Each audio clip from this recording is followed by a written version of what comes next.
you have the option. If you're allowed to screw into your floor or drill into your floor, you can drill into your floor and then use this aggressive thread wood screw base with a 9mm hex to go into the floor, measured first so you know where you're putting it. And then the base, a lot of the newer bases have this hole in the bottom with threads on it that allows for this divot right here to fit into the floor, which basically locks the base into position. Now you still have to accurately tighten the whole thing correctly, but what it allows you is a little bit of freedom on how much spin you allow it versus how much safety concern you would have otherwise had. But when this starts to be something that's saving your ass, you'll feel a wiggle in the whole pole and you'll know to readjust the height and the pressure. Concrete, you don't need the... You don't need this part in the concrete, you just drill that hole right there. You should still put a metal sleeve in there for, you know, it's just the concrete cracks. All right, what you doing? Feel free to narrate and talk. So I'm just mounting this to the unistrut that runs through the studio. Yep. To... If you're lucky enough to have a slide system, or what do you call it, channel? It's called unistrut or branding.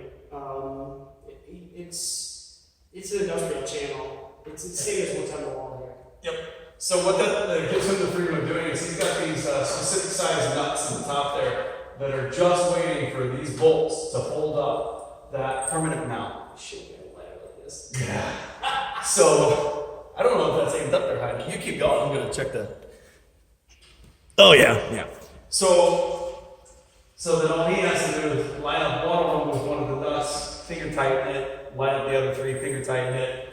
He can even leave it finger tightened while he sets the pole up and make sure that the pole is perfectly either straight up and down with a spirit level or eyeball it, however you choose to do it, because not all buildings are created equal. Sometimes gravity is not your friend when it comes to the building. Like yeah. It's really rare, but if you go perpendicular with the floor and ceiling, but the building is like this, the whole building, then your spirit level is going to tell you that you're not up and down. Up and down with the spirit level is less important than being perpendicular with the floor and the ceiling when it comes to spinning, because if either the bearing down here, which is not on a heim joint, but is only on a little bit of a forgivable wiggle on the base, and even our home versions, especially because they don't have the spherical bearing up top, we just have that dome with the bearing in it.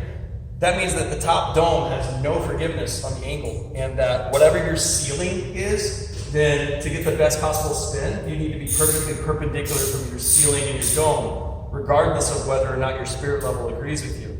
But when you have a spherical bearing and a permanent top mount, then you're set. As long as the base is directly below that bearing, it's going to have a beautiful spin compared to if it was a dome that was trying to be cockeyed, because then the top adapter would be putting some lateral forces on the bearing, and when you do that, you'll feel it, instead of feeling like a perfect circle, it'll feel like a whoosh, whoosh, whoosh when you spin.